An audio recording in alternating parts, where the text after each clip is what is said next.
ఆశ్రమంలో ఎంతో మంది జనాలు వస్తారు, వాళ్ళందరికీ నేను తెలుసు. వాళ్ళందరి చూపులు ఒకే ప్రశ్న అడుగుతాయి, జమీందారు గారి భవనంలో ఈ వింత ఏమిటని. ఎందుకు మన కోడల్ని తరిమేసి ముంపుడు గత్తెన గదిలో ఎందుకుంచారని అడుగుతారు. ప్రతి వాళ్ళు నా వైపే వేలెత్తి చూపిస్తారు. నీకు సామెత చెప్పమంటావా? ఏనుగు వెళ్తూ ఉండగా ఎన్నో కుక్కలు మురుగుతాయి.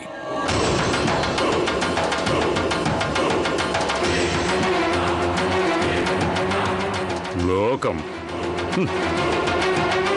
లోకానిదే ఉంది, దానికి తెలిసిందొక్కటే, వాగుతుంది. దాన్ని నేను పట్టించుకోను. అరే, జనాలు నన్ను చూసి ఏడ్చుకుంటారు.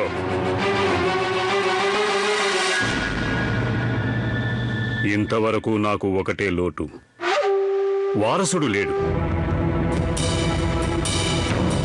పొగ కూడా వస్తుంది, కానీ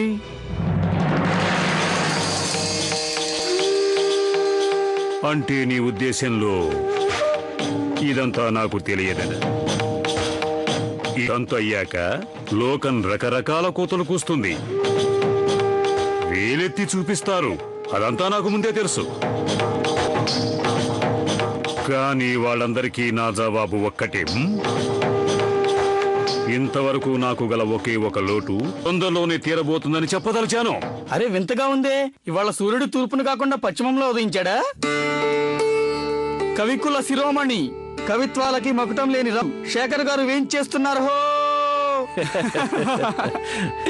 బ్రహ్మాండం. ఏం రంజన్, ఎలా ఉన్నా?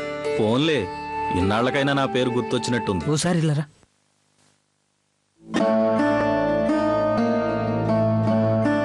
చిన్న సమస్య వచ్చింది గురు. నిజానికి నేను నీతో ఒక పని నుండి వచ్చాను. ఏంటా పని? పెద్ద పనేం కాదు, నాకు ఒక ఆలోచన వచ్చి నేను మా ఆవిడతో కలిసి మీ ఊరు వచ్చేద్దాం అనుకుంటున్నాను. అక్కడే ఉందామని. అందుకని నేను ఆ పని మీదే ఏదో నీ సాయం సలహా అడుగుదామని వచ్చాను. అక్కడుంటే నెలకు ఎంత ఖర్చు అవుతుంది? అరే శేఖర్, ఖర్చుల గురించి నువ్వెందుకు ఆలోచిస్తున్నావు? నువ్వు రాజేశ్వరరావు గారు అబ్బాయివి, నీకు డబ్బుకు లోటే ఉంది. అది కాదు, ఇకపై నేను నా బతుకు నేనే స్వతంత్రంగా బతకాలనుకుంటున్నాను. అందుకు మీ ఊరొచ్చేసి ఏదైనా పనిలో చేరాలనుకుంటున్నాను. చూడు, అది చాలా పెద్ద నగరం, ఇలాగా ఏది చౌకగా దొరకదు. భార్యతో కలిసి ఉండాలంటే ఇల్లు తీసుకోవాలి. కనీసంలో కనీసం 10,000 ఖచ్చితంగానికే అవసరం అవుతాయి. పైగా పనిగిని అంటే ఏం చెప్పగలం? దొరకవచ్చు, దొరక్కపోవచ్చు. అప్పటిదాకా నువ్వు ఇల్లు గడపాలంటే ఎంతో కొంత ఉండాలి కదా. చూడు, నా లెక్క ప్రకారం నీ దగ్గర కనీసం 2 ఉండాలి. 2 లక్షల? ఈరోజు మీరు పూజ చేసుకున్నారు కదూ, ఇక మీరు ఇక్కడే మా చిన్నమ్మ గదిలోనే ఉంటారా?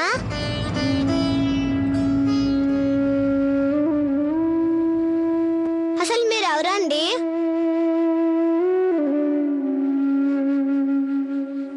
మమ్మీ వంటానికేమో మీరు ఉంపుడుతా అని చెప్పింది.